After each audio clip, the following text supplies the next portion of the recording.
Wealth, fame, power. Unfortunately, we don't have any of those.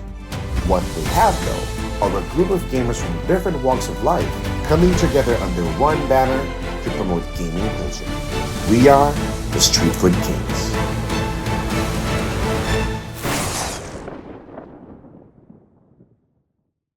Hello guys and welcome to Mana Underground. My name is CJ and again, like what we said earlier, dito tayo para kausapin ang ating recent top 8 no, ng Asia Finals for the One Piece TCG. Right?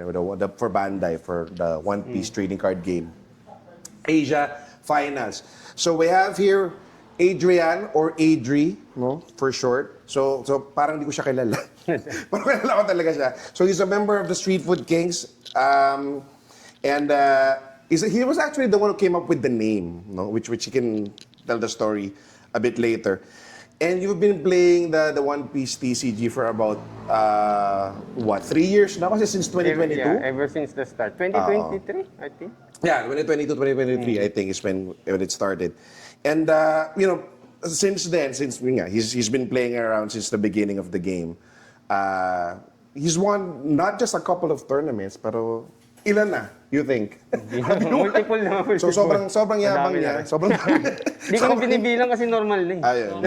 So ito na yung binibilang. Sobrang normal na sa kanya.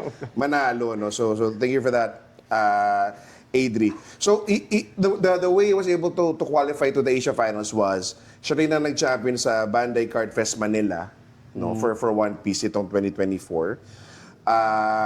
And the Asia Finals that was held January 18, 19, no? This month. And he's also known as actually Mr. Bad Deeds in the community, in the One Piece community. Kasi nga, he says that the more bad deeds he does, the luckier he gets in his draws, no? Especially versus Yellow. But you wanna say anything muna to greet your fans? Oh. Grabe na fans mo. With everything that's happened, no? But, yeah, sir, go ahead. Anything na ano lang? Huwag lang kayo may ilang pagkalaro ko. Natatalo rin ako. Mahirap lang talaga. Joke lang. Laro lang. So yeah, if you still beat him, it's just gonna be very hard, no? Like what he said. Okay, so couple of questions lang, Adrian. Because again, I think there'll be like a couple of content released in the next couple of weeks talking about, of course, yung deck that you used, no, Asia Finals. But we want to take a moment and just really talk about the player, no? So really the player behind the deck, really who Adrian is, no? So just a couple of questions, no? So I guess the first one is, how did you really get into playing One Piece card game? No? Ito ba yung unang card game that you played? O ano ba? No, what's the story? Actually, I played Magic before but not competitively. Only with my brothers. So, just a hobby lang. So talagang kitchen table Magic. Then Pokemon, Yu-Gi-Oh for a while. So, non-competitive, madami pala. a lot. Okay. And then, 2023, I saw One Piece cards. Also a fan of One Piece, so I got curious. And I was hoping that they will run tournaments here nga. So that's the first ever card game that I played competitively. Okay. So really, One Piece is really the card game you started to play. I was really fond of games, board games, card games, like One Piece lang talaga yung competitively na nasalihan ko. Okay. In Magic ba, just quick question for the viewers who play Magic. Blue player ka ba? Kung anong mabuo ko, dati kung bibili ako booster packs, tas kung ano yung magandang sama ka sa deck. So blue, black, red, so hindi ka lang basta ng counter spell. Just for you pero guys. blue main. Who play Blue main. Blue main. Yeah. La Blue Boy. The blue boy. Okay, thank you. Thank you for that. So since playing, you've been collecting cards din, no? I'm sure. Yes, Kasi since you said you're a fan of the One Piece manga and anime. What has been your biggest pull, you think, for a card? Or I guess if not the biggest pull, manga that's the ace. best one that you think you've pulled. Manga talaga. ace, no doubt. Manga ace. Yeah. And you still have it? Yeah. It's siyempre favorite character ko talaga out of all the One Piece characters. Then I was able to pull him. So mamamatay ka din. Siguro. Siguro pag may sumuntok sa likod ko. Find the time drops. And I think kasi even si Kong, I think, pulled Manga the Ace, no? Manga Ace, Yeah, no, I saw that. way back. I saw that as well. Right. Yeah. I think that's one of the few things, or one of the few times na One Piece really became big here in the Philippines. No, si Kong Kong, no? started The to pull. Kong influence. Yeah, a couple of cards. So thank you for that, Kong, no, for doing that for us. Okay. So you mentioned, you did win a couple of tournaments before. But do you remember? You've used a lot of leaders, no, as we can see here in front. But which one of your leaders you think was the most fun for you to pilot? No, with everything that you've played. So far, Since the beginning, since the Yeah. beginning. Dofi eh. Dofi. Why Dofi? I've played Dofi since day one, my first leader. Okay. So, yung tech niya mismo, yung options niya, marami siyang options pag gagamitin mo. Hindi tulad nung iba, parang one lang yung line. And Siya that's ang it, no? dami. Kailangan Hindi ka pa marami nag-RP, kang- lo? Nag-RP. Hindi. Hindi pala. I will not touch tier 1 leaders. Tier 0 leaders, no. So yung pala, sorry Never. guys, since you mentioned, there's one thing that we also love about Adrie is, he rarely goes for the tier 0, tier 1 decks. What he does is he looks through the tier list, punta siya sa tier E, most of the time. And plays in a standard, sometimes even a flagship, no? Plays it, tries it out, and then wins Asia finals. So that's what he does. So Dofi talaga, no? So we're going back to the question. Dofi talaga, mainly Even because before he was meta, I played Dofi. right. So even before Jinbei and the ST. Yeah. So there we go, no? So thank you for that, Adri. Before nung BCF, because again, BCF is, I guess, one of the biggest tournaments you've won because it allowed you to enter the Asia finals. What other tournaments did you win? Na major? Is there other major tournament you won before that? Aside from flagships, not actually win, but we placed 3v3. Yun lang. For prelims as well. What year was that? Prelims. Ace. Yeah, Ace. With what year? What year was that? 2023? 2024. And that was Ace, no? So, Yeah. I think at that time, hindi rin, ano ba Ace yung tier what? Tier... Botong, no Ace user yata dito. Walang Ikaw lang gumagamit Ace. So yun nga, yun ang forte ni Adrie, gusto niya. Ayun yung ang mirror. I was able to beat Katakuri that time. OP04. Right. Kalakasan ng Katakuri, ng Whitebeard no? Right. I went undefeated during Kung sino the ka man, Swiss. kung nanonood ka man, kung sino man yung tinalo ni Adrie, no? Yeah. Rematch na daw. May rematch yellow na. main sa amin, di mo nalo sa Ace, no? Si JL ba yun? Ay, Ay, no name dropping. Sorry. Nasabi ko. Okay. So, sorry, going back from yan, sa question na yan. And you remember na, you were playing Ace at the time and you won it. I guess ang question ko is, how did you feel about it? Kasi rogue leader siya, no? If you think about it. So, how did you feel na, oh my God? Siyempre, feeling proud, especially during that time. So, hindi sa not bragging, no? Parang It's fine, can brag. ako yung naging anchor ng team namin sa 3v3 na yun. So, pag natalo ko kahit isang beses, malalaglag kami sa top 8. Hindi kami makakapasok So, ng ikaw top 8. yung, kumbaga, you were the anchor character in that scenario. I No? went undefeated. You can't lose kasi. Despite playing against, very unfavorable matchups. You still won. Well, that's great. That's good to know. And, of course, you were able to do that kasi may training regimen ka, I'm sure. No? Yeah. Which I think you carried over to the Asia Finals. Can you tell us a bit more about that? No? Kahit ka na lang. You don't need to talk about all the drills, but at least, yeah. ano ang, Ano mo? lang, What's your common best practice? First of all, I need to know the meta. So I need to be wary of the leaders that will be, swarming the tournaments. Ganyan. Right. Tapos finding techs and then try building around the leader using those techs and against the leaders. Then trying it out, of course. Then makikita mo naman kung you will see if it's effective or if it has potential. Then try tweaking after playtest and then yun na. Hanggang sa nangyari ng Asia Finals, effective. Right. Last minute, yeah. So you talked about tech cards and how how you use a lot of tech cards depending on the matchup, and that's a great response. Kasi I think we have a couple of viewers really asking or talking about, okay, so tech cards. When you say tech card, Ano ba to? One card lang ba to? How many cards do you... so when you say a tech card, how many cards pa normally to? Depende actually. So, for example, let's say Doffy ang Meta Swarm. I have 3 boss cards against Doffy na non-searchable. So, pag searchable siya, pwedeng 2. Yun. Minsan Okay. So pwedeng it really 1. depends So, on if you can search for the card or not. Okay, okay. That's good to know. All right.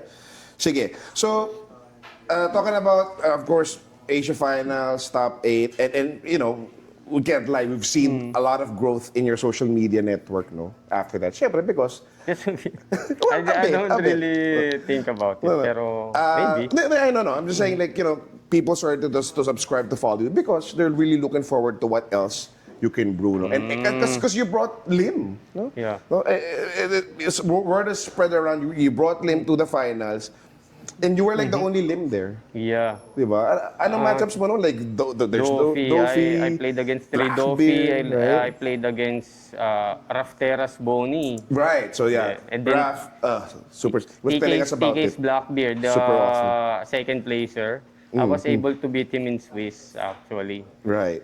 So, detala mo naman pala in Swiss yun. So, and again, Lim, like who would have Not thought bragging, but syempre proud. Second place siya, tapos I was able to beat him during Right, Swiss. right. Plus using, again, a rogue leader, no? Yeah. Like Lim. That's why a lot of people now are trying it out. We see it in the sim, no? Maybe thank you for the sim. We're seeing a lot of Lims on there. So, seeing that and using Lim, and a lot of people start technically become an inspiration for a lot of players, no? We have here a couple of decks, no, that displayed Leader. here, or sorry, leaders that are displayed here, and some of them, as you guys can see, yung iba sa kanila nakaharap na or like facing front, and the other ones are flipped, no? So, can you tell us a bit on bakit sino tong mga nakaharap na to na leaders in front? Yan yung ano na, of course, proven na, exposed na. I was able to win tournaments with these leaders, with these 3 leaders. So, yun. So really, there's Dolphy, of course, because again, one of talaga your one of your very Comfortable first decks decks. na ako, I would be able to go place. So technically, you're saying that with these decks, you just win. No? Hindi naman. Pero sobrang Medyo, sanay na sanay. yeah, Ito yung mga technically comfort comfortable. picks. So, mga nagustong humaman kay Adrie in the future, yan, comfort picks niya. We have Dom Flamingo, OP01. We got Usop, no, brand new leader for, OP10. Like I said, Doffy, di ba? I called it, he will be gone. Di ba? Right, so yeah. Mawawala siya sa meta after a Because while. So, Enel's coming out it's again, yeah. no? Enel's coming back, I mean, no? Enel's coming back. It's happening already. I joined 2 or 3 flagships, no Right. Doffy inside. Right. So, 2 flagships, no Doffy, mainly because of Enel, no? So, Mostly. And because of Blackbeard, And Blackbeard. he can beat Doffy na. Right. Is that The because of favorable, Kuzan yeah. and... The table has been turned for Right. Doffy and Blackbeard already. Yeah. So, is it because I think we do also have a lot of viewers who are just coming in for the OP10 meta. Does it mean that they should not use Doffy anymore, or how does that? Not really, but I think it's more of experience based, you know. So they have to experience it first themselves Yeah. to see if really their meta Yeah. would be cut out Well, for if you Doffy. play against very good Blackbeard players, They know how to fight the deck now. Yeah, your chances of winning with Doffy is really, for me, really slim. Especially if you're not very, very versed in playing Doffy.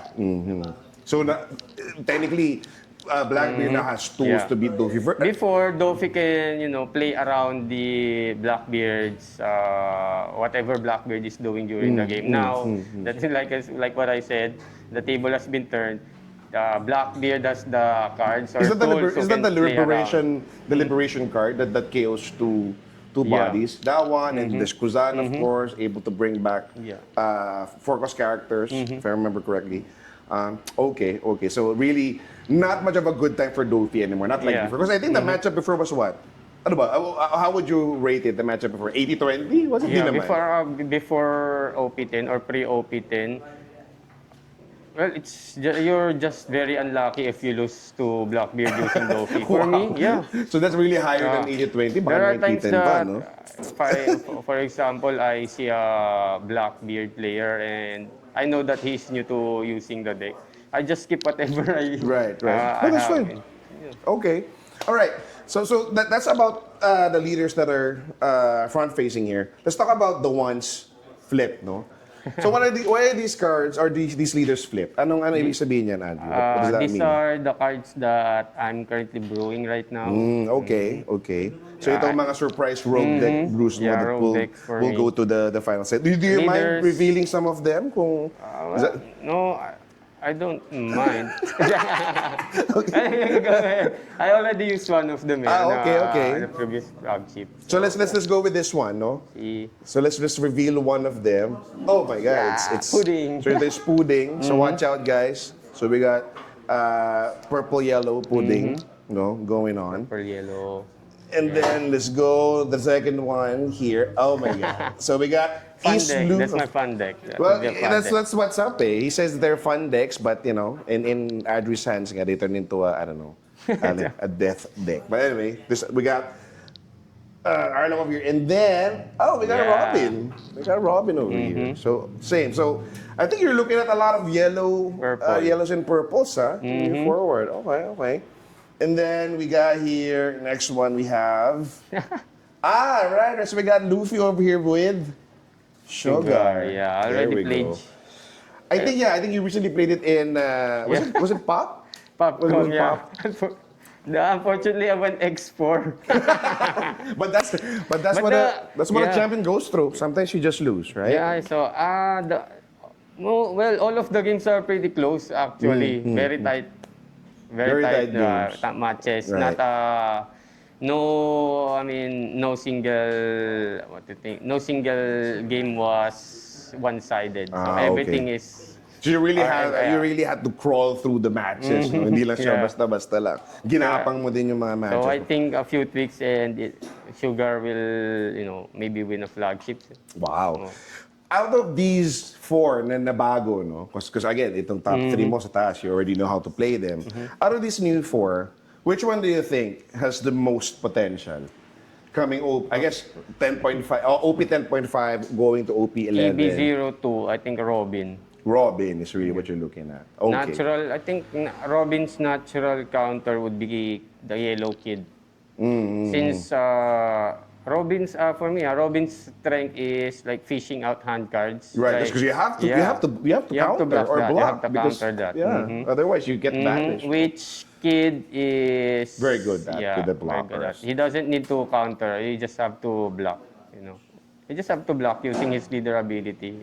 Big character like Right. at 5 don't turn.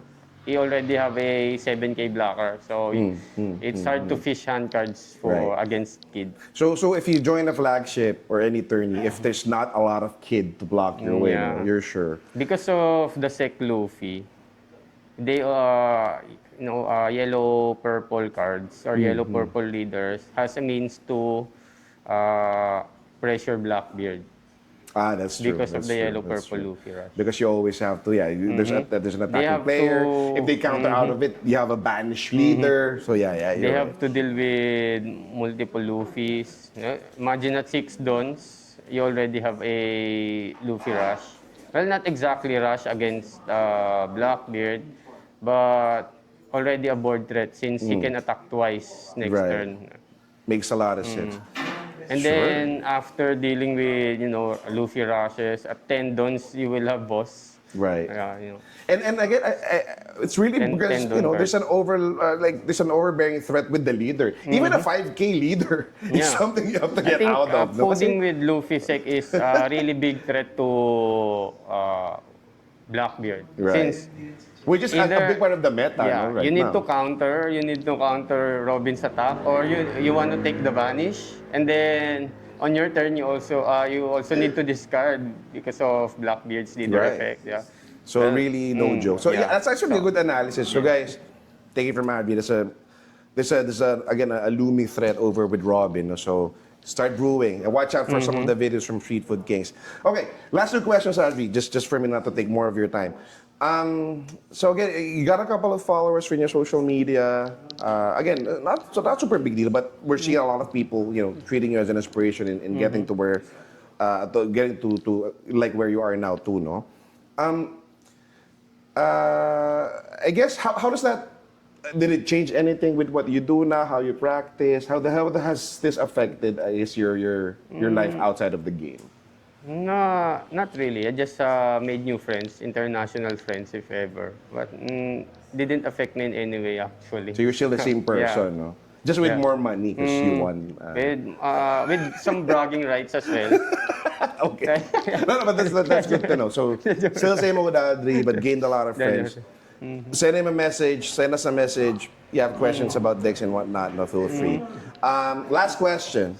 Any advice or words of wisdom for any aspiring One Piece players out there? Well, again, you've only played 2020 to 2023. It's been like 2 years or so. Yeah. But you were able to get up to the world stage. And again, you're the first Filipino player to get to the top 8 of Asia Finals. Is that right? Not sure, but I don't know. I don't know. I think so. No, correct us if I'm wrong. Like, but I think so. Like, Maybe. I think that the first. But person yeah, to it's hit the big top if I am, Right. So, anyone who's aspiring, to get there too, maybe they're just starting. Some people might say, "Oh, it might be too late. It's already OP10, right? Yeah. The Straw Hat Quiz already in LBAF. So, can I still read the manga? No. Can I still play? Right? Is it not gonna be a very hard time for me to get up into the meta? Because it's already OP10. No? So, what do you think? Well, I think it's more of because of the Japanese language on the cards. I think that's what keeping new players from Okay. getting into the game. But for now, we have English version already, so maybe they can start with that. And also, if you want to, become a good player, do it as a hobby, not as a means to, what do you call this? Not as a Not as work? Is it yeah, not as an income. Yeah, Not, yeah. not, I think okay, that's not, as a. I mean, it just will do it as come, a I hobby, guess. Yeah, it will come. So play as a hobby. Because What you earn will if you, come. Yeah, if you focus on the earning side, it will take the fun out of One Piece, and eventually you will quit. But if you play it as a hobby, like, well, it's okay if I lose. I'm having fun. I'll beat you That's someday. great. Yeah, That's great. And then eventually you'll grow and become a better player. Right. And thank you for that message, Adrie, because if you consider the game as a hobby, not just again the way for income and whatnot, it really makes a difference because you really play for the game. You really play for the spirit of the game. And you know Yeah. what? For passion. One Piece is a great anime, manga, story wise. So we really have to take it from Oda. Thank you, God Oda, for writing good content for us. Actually, that's it for me. No, also, unless you have anything else, Mr. Adrie. Just want to let our viewers know if you guys want to learn more about One Piece, send us a message through Twitter, Facebook, Instagram. We'll be glad to schedule a session with you guys, like a tutorial session with you guys, and of course with Adrie. Just be prepared for some trash talking if you're not doing well. But from that, you will learn a lot. But yeah, I think that's it for us. Adrie, thank you. Congratulations Thank you. again. Shoutouts to let's go. the Popcorn Boys, Akatsuki, Team Rootless, Team North, of course, the pre-Team North. Yan. All right. Mana Underground. Mana Underground. Thank you, guys.